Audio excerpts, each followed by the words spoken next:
Good morning, everyone. Hope you can hear me and see me as well as some other speakers as well today. Welcome to the Towards Horizon Europe webinar series, and I believe it's the 8th webinar in this series. Today we will talk about the climate change adaptation mission under the Horizon Europe program. My name is Sanna Alaranta, and I am the task leader for trainings in the NCPs Care project, which is the national contact points for the Societal Challenge 5, Climate Action, Raw Materials, Environment and Resource Efficiency challenge. And I'm also the national contact point for Luxembourg for not just the environment part, but for energy and social sciences and humanities as well. I hope you can see my slides. So the webinar series is organized by not just NCPs Care, but by the ETNA 2020, which is the Transport NCPs, and the Sea Energy 2020, which is the Energy NCP network. And just to remind you quickly where we are at the moment, this is the 8th webinar that we are organizing. And hopefully next week we can organize the last webinar, which is on the Driving Urban Transformations partnership. But we will send an invitation later on when it is confirmed. I will not spend too much time on the introduction part, but just for you to know and where to find us, mainly the different NCP projects, where to find information. You get the slides afterwards, so you can find more information on us, on the different networks who are involved in organizing this series. Without spending too much time, I would like to introduce the agenda of today. So we are really happy to have 2 mission board members with us today, as well as 2 people from the Commission. Philip Tulkens is still trying to connect. I think he's not yet there, but he should be there soon. So for the agenda, we will try to keep it to 1 hour, more or less. We have first Mark Bartoli from Bank of Valletta, who is mission board member, who will talk to us about the work that has been done so far in the mission board, followed by Jaroslav Mysiak, who is from the Euro-Mediterranean Center on Climate Change, also a mission board member. And he will talk about the interim report. So what is the vision of the mission and how to achieve it? And finally, then we will have shortly a few words on the implementation part. And here we have Philip Tulkens and Onelica Andrade from the European Commission. Hello. And then lastly, we have the questions and answer part. And yes, indeed, you should see Onelica and Jaroslav on their videos as well. A few words on the practicalities. So you should be you are muted. This webinar is recorded, and the recording and slides will be shared by the NCP networks. For question and answers part, so we will have that at the end of the webinar. For this, please use the questions part on your GoToWebinar control panel to write your questions, and indicate your country when you ask a question or give a comment. So as far as I understand, the mission board and from the Commission as well, you are welcome to also give your comments on the interim reports and also on the implementation of the mission, if I'm not mistaken. So please don't hesitate to write not just your questions, but your comments on that. And please do write your questions and comments throughout the webinar whenever you think of it, and we will take it up then at the end of the webinar. But that's it from my side. I would like to give the floor to Mark. Unfortunately, Mark cannot show his camera, but he should be. Yes, I'm here. Thank you, Sana. Great. Good morning, everyone. I would like to take you through the journey. It's been 10 months. Most of you know that the mission board was set up in summer of last year. It's quite a diverse composition of members. We have colleagues from life sciences, climate specialists, biologists, social scientists, finance practitioners, circular economy practitioners, AI, IT specialists, and even business academics. So it's a very diverse team. Obviously, I come from the finance space, and we all give our input, have given our input over these past 10 months. What I'm going to try and do is give you a little feel of our journey. Over the past 10 months, we held 7 mission board meetings. We had 2 meetings with the member states, and we also had 1 meeting with an assembly, which is basically a wider group of experts who act in a way as the sounding boards to some of our ideas. Our first meeting was held in September. Basically, the first meeting was to get a better understanding of the scope of the mission. And I would say the 2 main points that came out from that meeting was that it should be ambitious, it should be looking beyond R&D, and also it's about adaptation and not mitigation. So those were potentially the first messages we digested when we originally met. We met again in November, and we started to explore different ways of how to do this. And I think that the main 2 points that we developed in that particular meeting was the importance of resilience. I think there was unanimous agreement that resilience in the climate space was a key component of how society could adapt to this. And also there was an agreement that it needs to be achieved through communities on the ground. Here we were comfortable with the principle, but we had some questions on how to define a community, because when we say community is very easy to define a community, but then when you really look into it, there were discussions that a community could be a business supply chain versus a community at an up to 3 level, or whether it could be a small NGO. So our definition of community was not really well expressed in the word community, but this was a debate we had, particularly in this meeting. December really then moved into the second part of our mission goal, which was societal transformation. And how do we intend to achieve this? To be honest, in our discussion here, we noticed that this was going to be the most challenging part of the mission. And we understood that, to be honest, we needed to delve deeper into this space to see how to do it more effectively. January was quite an active month where we held an exchange with the member states to share with them our thinking today. And there was a general acceptance on the idea of resilience. There was a general acceptance on communities. And obviously the definition was another point that came up at that point in time.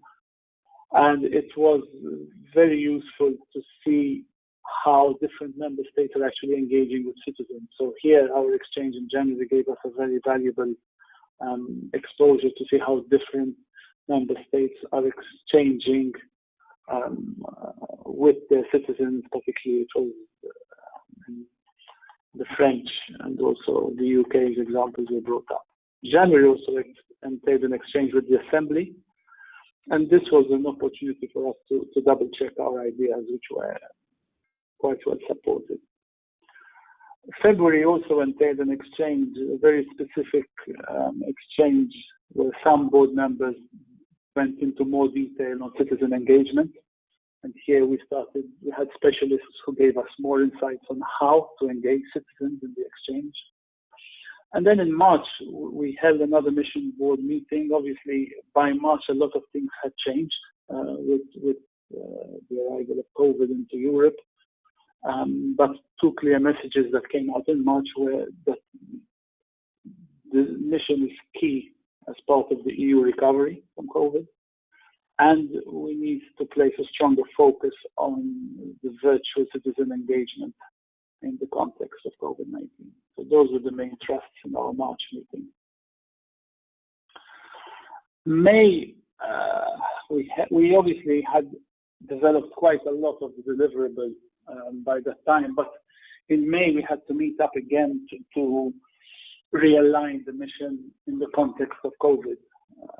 This was done, and obviously there was a amount of preparatory work that was done to launch it on the 25th of June. We also recently held another mission board meeting early July. Here really our trust was, listen, how are we going to reach out to the communities to get feedback on this interim deliverable? This is one exercise that we're doing today. There are many others where a number of other mission board members and colleagues are engaging with citizens. And the main question is, how does the mission achieve that real impact through one, complementarity with other instruments, because we know that there are a number of instruments in the market, but as well, what are those niche gap areas in the citizen knowledge and communities and regions to actually assist them to become more prepared, more resilient for upcoming climate disruptions. So this is where we stand today, and this is where, to be honest, we would like a little bit of your feedback as attendees on where those gaps are and where can we really home into to really make that difference. Way forward, going forward now is we planning a meeting again with the member states to share this interim deliverable, potentially end of July. And we plan potentially another mission board prior to the R&D days to refine and take on board feedback from our different exchanges that the mission board members are having to be able to submit then the deliverable and the R&D days towards the end of September. So here I hope I've given you a feeling of the journey, where we stand, where we're going, and what potentially we need from your end. I will stop here. I give the floor to Jaroslav, who basically is the mission board member who's kindly taken up for the challenge of drafting this deliverable. So he's the key person in this. And he will be giving us an insight into the deliverable too. So I give the floor to Jaroslav now so that he can delve deeper into it, so that you may be able to see in more detail what our thoughts are and potentially give you the space to ask some more questions. So I'll stop here from my end, Sana, and thank you. Thanks a lot. Over to you, Jaroslav. We can see your slides. Thank you very much, Mark. Good. Yes, it was going to be my first question. And I just, can you confirm that you see the full screen slide? Yes, okay. I see the first, yeah, it's perfect. Excellent. Thank you. Thank you again for the kind introduction. Thank you for having me in this meeting. I will take a few minutes to talk you through a recommendation that are summarized in the interim report that you can find on this webpage. If you haven't seen or haven't received a copy, please, you can find a copy here under this link. So the interim report summarizes our thoughts and our recommendations so far. So this is a draft, let's say, set of recommendation. What we are doing right now is confronting this set of recommendation with citizens and various stakeholders across Europe and getting their feedback and their suggestion, whether, the objective flies, whether it's understandable, whether there is a broader consensus that those objectives are those that might help Europe to better prepare. So our overarching vision or objective is accelerating the transition to a climate prepared and resilient Europe. And this is, of course, that means that we need to turn the urgent challenge of adapting to climate change into an opportunity to make Europe more resilient and climate prepared. The mission is structured according to 3 main objectives. The first is prepare Europe to deal with climate disruption. The second is accelerate the transition to future that we want. And the third one is build deep resilience. And I will explain those 3 objectives on example of this figure. So, starting from the situation where we are facing climate emergency, together with the COVID pandemics and large systemic risk across the whole globe. We need to ensure that Europe is better prepared to similar disruption caused by climate change and climate variability now and in the future. So the first and most important objective right now is to mobilize our understanding of risk, climate risk, and the cascading impact on different economic and social sectors. Develop climate risk management plans, and ensure that the climate infrastructure is safe and essential services are operable and accessible.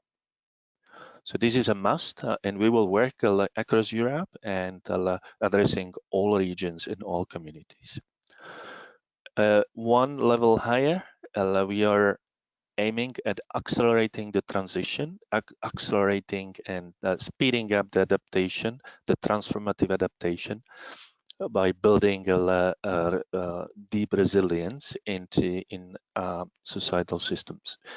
And here we are suggesting that we will work closely with at least 200 European regions and communities. And regions, we roughly, equate the regions with NUTS2, and communities might be any type of communities, whether political or as a municipality, or with the larger communities, or even digital or virtual communities, having the same intent and interest. With those regions and communities, we will develop into vision and objective that should be pursued in order to achieve the resilient future. Co-create adaptation pathways. That means, mapping what should be done at which step, taking into account the existing uncertainties and the community preference, and co-design and test actionable solutions.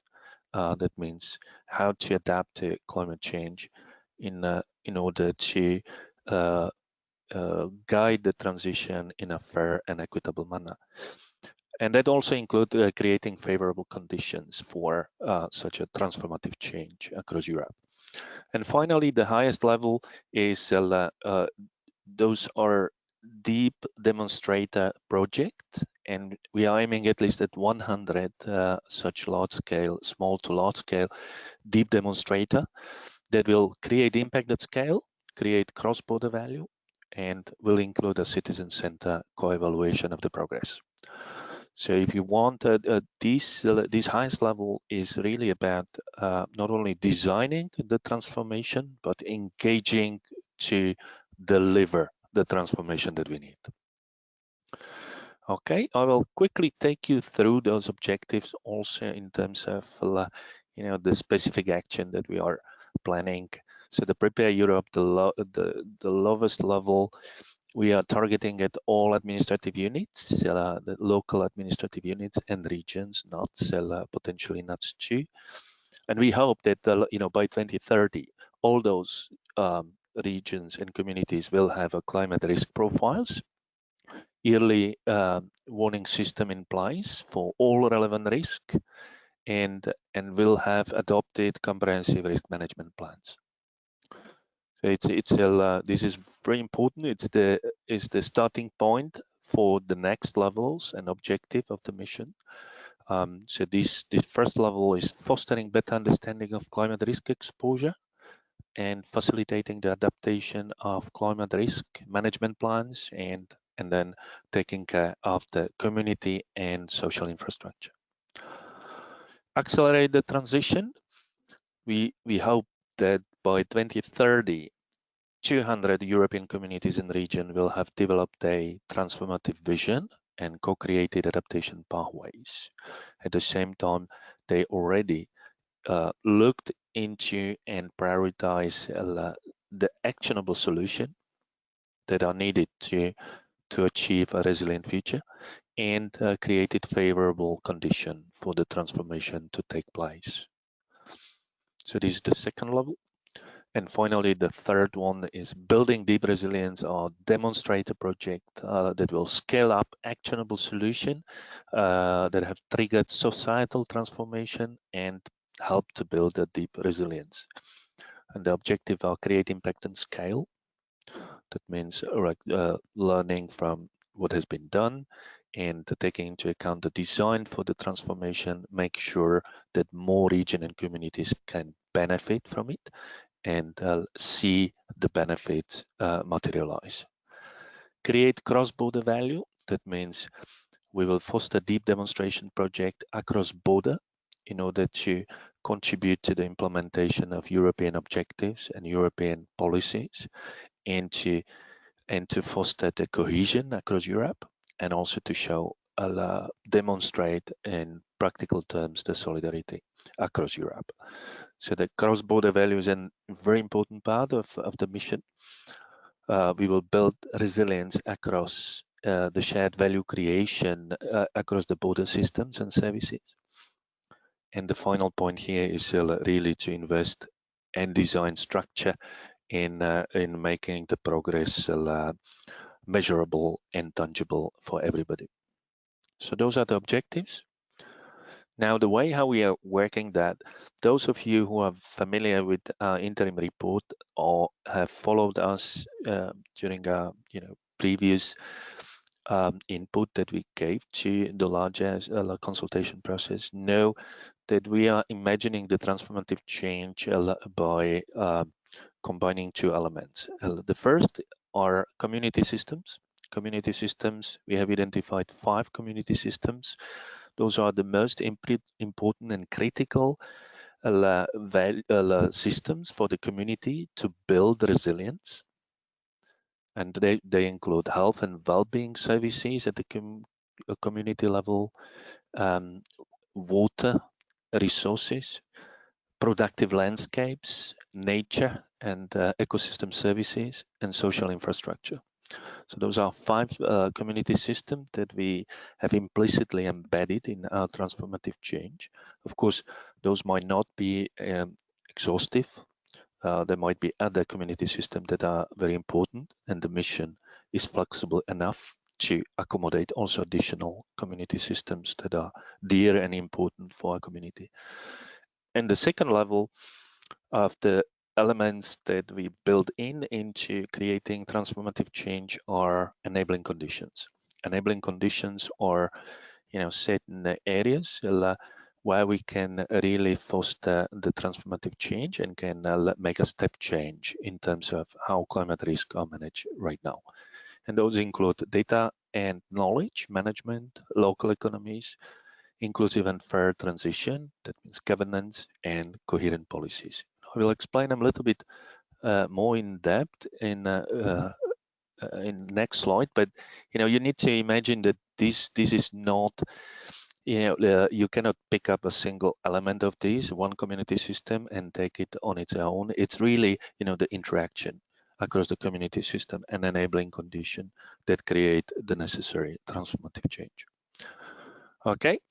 So very quickly about enabling environment first. So when we speak about data knowledge, we mean really, a massive increase in usability and accessibility to climate risk information, knowledge, digital services, and actionable solution. That will, the effort will be made in order to improve the access to knowledge base at the regional and local level, not only about the climate forcing, but also about the vulnerability and resilience of communities and regions. We will unlock the benefit of digital transformation, looking into how to create a condition for digital solution, how to upscale, how to deliver digital Europe, the objective of digital Europe to every citizen across Europe, and also facilitate the co-production of data and knowledge and co-design of climate services and solutions. So this is all the one block on access and usability of data, knowledge, and digital services. The second one is strengthening local economies, economic security and resources. And here's, of course, we're looking into climate protection gaps at the economical sustainability of the local communities, the livelihoods, and the potential risk of climate on the cohesion of economic cohesion of communities. And that also is linked in with mobilizing sufficient sustainable funding from across European funds and programs, but also mobilizing the private funding for adaptation action. Then the third area is laying the ground for an inclusive and fair transition, and that includes all governance processes to engage citizen and stakeholder in all phases of the transition, developing skills, capacities, and capabilities for the transition. And particularly we pay attention to the just transition, that the Green Deal comes with the objective to become climate neutral by 2050. And of course, some regions are lagging behind in terms of transition that is needed in order to get there. So European Commission has proposed a Just Transition Fund to help those regions. We will build upon those thinking and that fund, but we will extend that also in terms of climate vulnerability. Some regions are lagging behind and are more exposed to the future climate risk or are less able to cope with it. So this is, what we are looking at is extending the just transition pathway also to climate risk and vulnerability. And the final part is to ensure coordination for shared learning and more coherent policymaking. Here we, of course, we tap into the coherence between climate adaptation and climate mitigation, but also sustainable development goals and disaster risk reduction. So it's coherence across different policies, but also across different geographic scale and units. So here we aim at creating a governance structure that is able to foster the coordination and harmonization of the actions across different policy fields and the hierarchical structures. So this is related to enabling environment. And then very quickly about the key community systems. And we have 5. I mentioned earlier, we can extend that. But so far we pick up those 5 because it has been shown that those 5 are among those most important and most vulnerable to climate change. So first, social and community infrastructure. Social infrastructure includes, social housing, public building, the green spaces in the community level, and many more. Our objective is to regenerate the community and social infrastructure and renovate public spaces and facilities for inclusive, healthy, and climate resilient neighborhoods. So that means most of the investment will go in making community infrastructure safe and climate proof and accessible to everybody. So this is motivated, of course, from what we have seen as the consequence of the COVID-19, but it goes further, right? It creates the tissue that unites the community members and help to convey the community values. The second is, of course, a must. It's human health and well-being. That means preparing communities to stay healthy in changing climate, and it includes the early warning and surveillance systems. So there will be health adaptation plans and surveillance systems in place to take into account the changing pattern of climate-related risk. And there will be, we will foster the modeling tools to assess and predict the impact of extreme events and disaster associated with climate change, and help to plan the capabilities, as we have seen again in the COVID-19, the capabilities for for certain events, including extreme events that might undermine the sustainability of our societies. So this is second community system. Of course, the third one is harnessing the power of nature, and here we mean restoring nature, biodiversity, and ecosystem services hand in hand with the new EU biodiversity strategy. And we are aiming at halting land degradation and restoring at least 30% of the most degraded ecosystems, and designate a multi-layered, high-quality, well-connected green and blue infrastructure networks. So it's important to realize that ecosystem services have a value, economic value and social value, even if there is no price paid for them. And it's important to identify the actions how to preserve the nature and ecosystem services, and close the loop and identify the financial mechanism that help to preserve them. The fourth one is about water and water management. So we are suggesting to rethink water management by fostering innovation towards smart, reliable, and efficient access to water, and reduce vulnerability to water-related risk. So it's a sort of embracing new water realities. We know that we are going into the period where the water will cause probably the most damage and losses.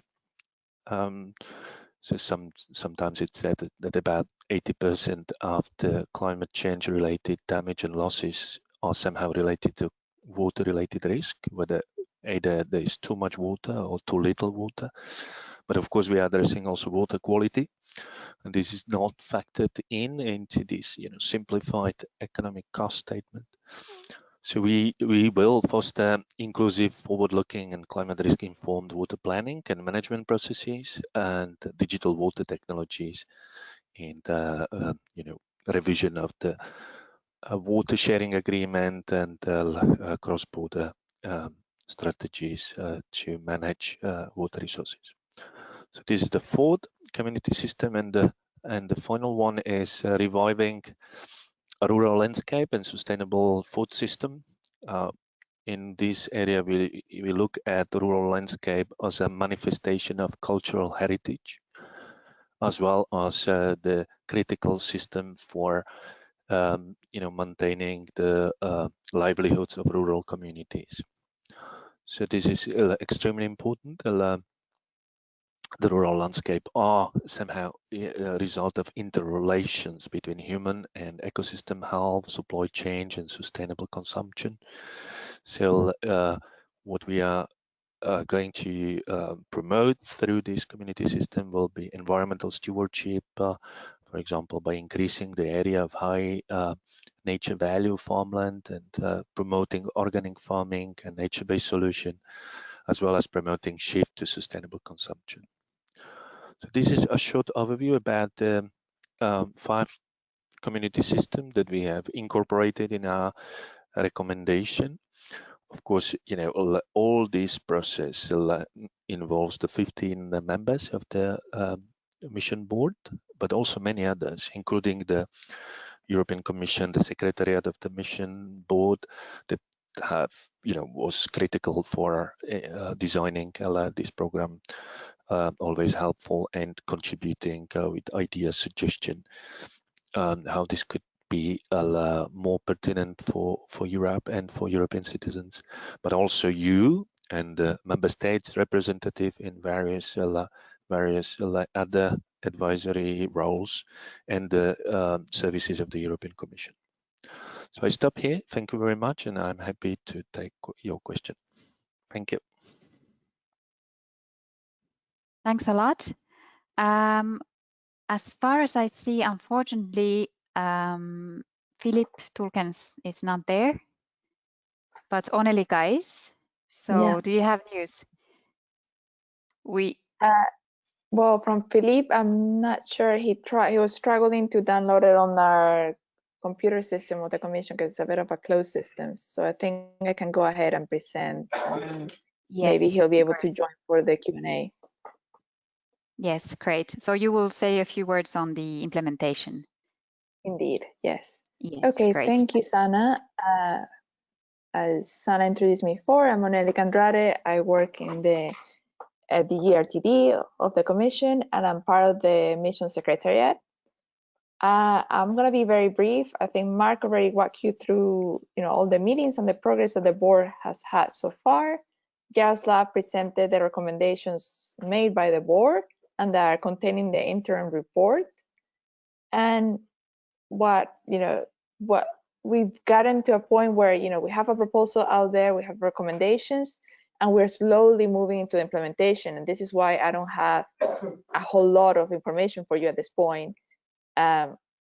We welcome your suggestions, and Sana said, the interim report is publicly available, so feel free to take a look at it and send your comments about this. In particular, when it comes to the implementation, I believe all of you as NCPs have a lot of experience when it comes to the implementation of projects. So if you look at this report, have it in with the angle of implementation, how is it going to look on the ground, and you have suggestions about it, they're very welcome. When it comes to the ownership of the missions, and this is why also we don't have a lot of details on the implementation, is that the birthplace is in research and innovation, but they go beyond it. And as you might have seen from Jaroslav's presentation, there's a lot of activities that will go way beyond research and innovation. Some activities already have solutions out there, but it's about mainstreaming the solutions or replicating them in some other regions and communities. And from you, we want your knowledge, your suggestions, and also we will need funding to be mobilized across the board, across member states, and from different programs. So also we welcome ideas on how you see different funding instruments coming together. And we also welcome your expertise when it comes to climate adaptation, and when identifying different risks. You have better knowledge of the countries, all the regions and communities, and you might be able to steer us in a certain way or other when it comes to identifying risk, when it regards to what is available already through other projects that have been funded in the past by Horizon 2020. I think the only piece of information I have sort of for certain when it comes to the implementation is that the missions will have their own work program, because they're so different to the other parts of Horizon Europe, that they will indeed have their own program, and they will have their own particularities. And right now we're just open to feedback and suggestions, and we're in the thought process on how to implement it.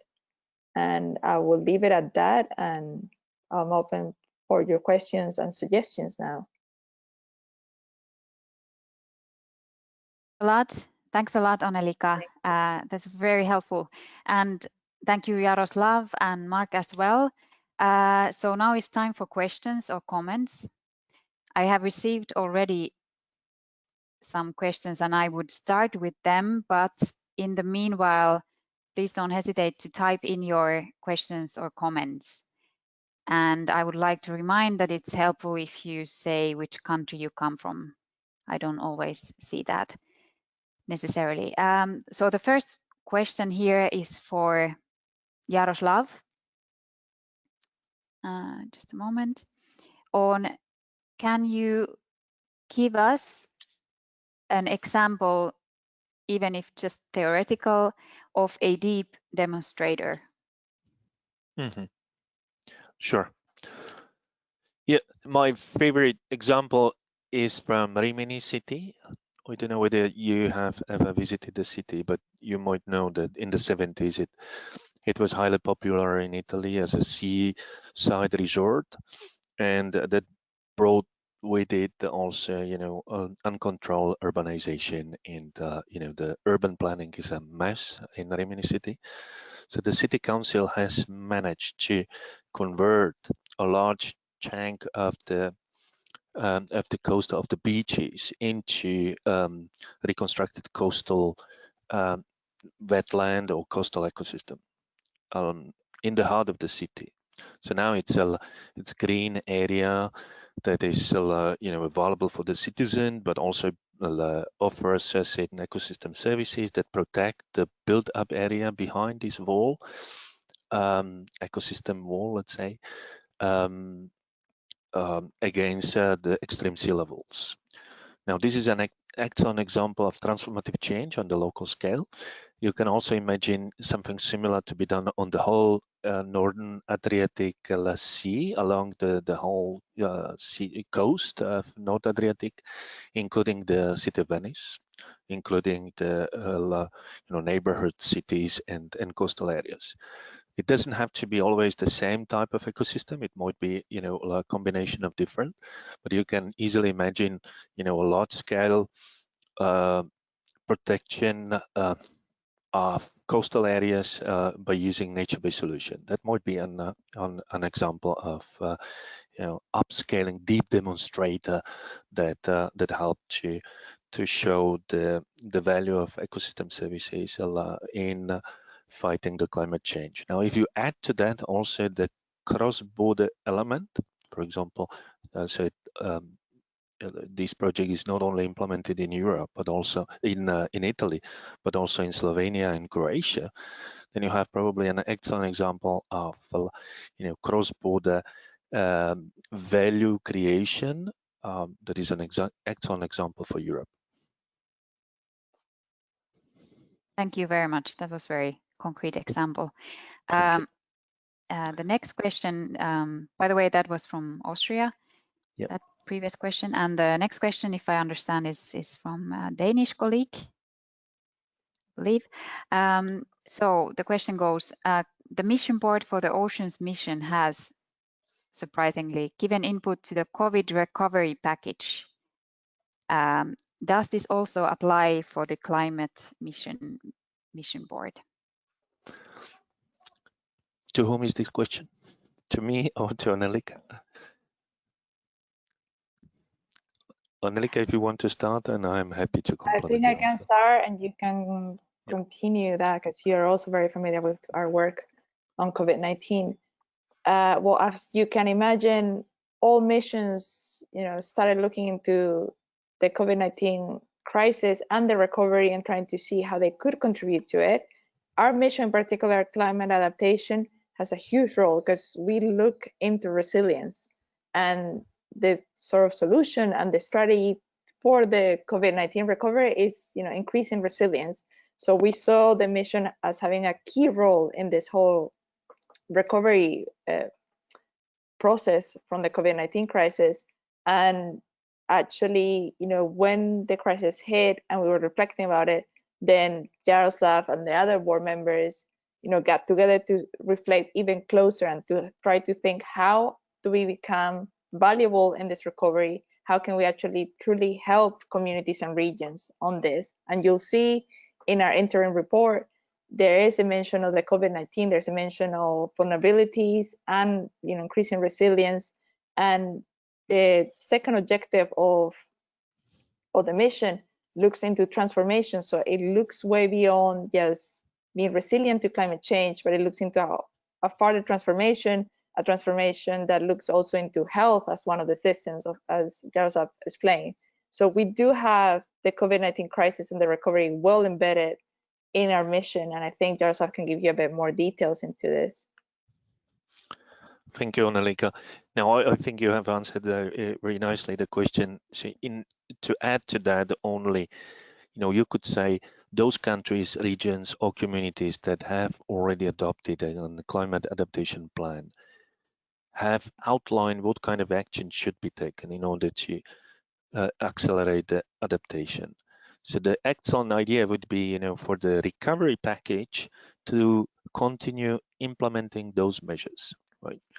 Where such adaptation plans are not in place yet, the mission is aiming exactly at accelerating adoption of emergency plans, climate risk management plans that might identify the adaptation measures that need to be taken, in the first place. And so basically, the first objective of the mission is also a response to the COVID-19, and it's a suggestion for the recovery package, right? If we take the resources from the recovery package, from the mission, from other European funds, then we really need to make a step change in terms of how we understand climate-related risk across Europe at the community level, at the regional level, as well as how well we are prepared to deal with them. So the short answer is, those regions that have already adopted adaptation plans should use the recovery package in order to implement those measures. Those regions that don't have adaptation plans should use the recovery fund and the mission to quickly develop them, to initiate the discussion with the citizen, negotiation, the really engagement of citizens, to come up with a coherent set of adaptation measures and use the available resources to implement them. Thank you. Thanks. Thank you very much to both of you. And I have another question here from Austria. This is to Onelica and also possibly to Jaroslav. There is currently, so the question goes, there is currently an initiative for a preparedness and resilience partnership that focuses on infectious diseases and pandemics. Is there any plan on expanding this to general preparedness and resilience to include also climate adaptation? Right, thank you for that question. When it comes to the partnerships, they're still under discussion, and it's true that we are looking more into having the partnerships that look into health and infectious diseases to also look into environmental matters and climate matters.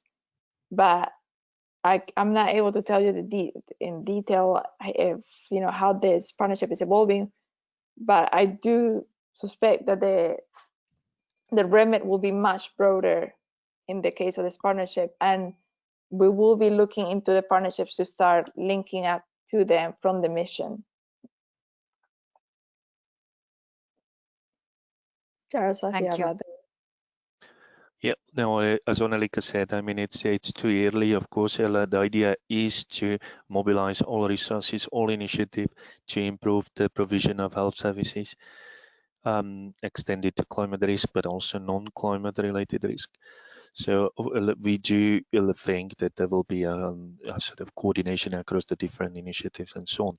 You know that under the Green Deal, there is also an initiative that is looking at the health itself.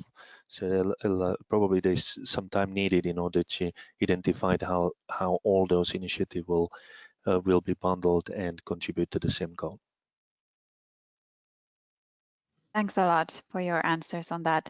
I don't see any further questions coming in. You can still write, because I actually have a question on the citizen engagement. So this is also, if I remember correctly, from the Oceans and Waters mission, that as far as I understand, that it's not, the citizen engagement is not only for the co-creation, but it would be also for the co-monitoring and co-implementation process. So how do you see this? Do you have some plans there? Onelica, would you like to start and then I complement? Sure, I can start. Yes, and I think, as you mentioned, it is true. We're now in the co-creation and we're working with citizens, but they'll be involved in the co-implementation and the co-evaluation. So we expect to engage with citizens truly throughout the whole process. And actually, we see the co-implementation as the core kind of activities we're going to have with citizens. And yeah, we expect to not only have them, help us sort of tailor, refine a bit more this proposal, but also throughout, the activities of the mission. And then also at the end, when we are evaluating what we've done and how effective has been all the activities that have taken place, the expectation is that, there's a co-evaluation with citizens, because the objective of the mission is to bring a common good to the citizens. So we need to go back and ask citizens as well and engage with them throughout. And I'm sure Jaroslav can give you more details into this. Can I add a small point on this as well, Onelica? Don't mind? Sure. Yes, Mark, go ahead. Basically, as the mission board as well, what we've done is there is a colleague of ours who is taking care of this particular area of stakeholder engagement.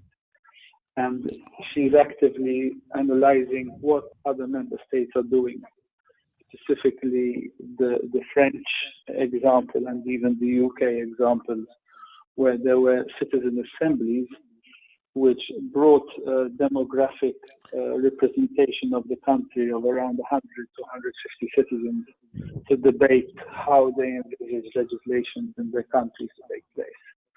And we are trying to see similar examples like these to try to be implemented across Europe to try and get an understanding at a more European Union level rather than just at a member state level. So this is the first stage. Obviously, once you start with this, then you would have to go into implementation and evaluation stage. But we are looking at it at a very design stage first before we move it on. Jaroslav, if there's anything you'd like to add, please feel free. No, I think you have exhausted exactly. You and Onelica have answered the question perfectly. Thank you. Thanks a lot for your answers on that, and I don't see any more questions coming in, and also it's 5 to 11, so we've kept the time very well. If you agree, maybe we can continue in case people have comments or questions afterwards, so we can channel them back to you. If that's okay for you, Mark, Jaroslav, and Onelica. So Absolutely. Yes, perfectly. Yes, great. Thanks a lot. So I would really like to thank you for your time and making this happen. This is really valuable for us. We will share the recording and the slides, and I wish you all a really nice day. Thank you very much. Thank It is you very equally much. valuable for ourselves. So thank you very much for the opportunity to talk and present it. Thank you. Yes. Indeed, Thank likewise. you. Thank you, Sana, for organizing, and we look forward to receiving suggestions and feedback. Yes, great. Goodbye, Thank everyone. you. Have a nice day. Bye. Bye-bye. Bye-bye. Bye.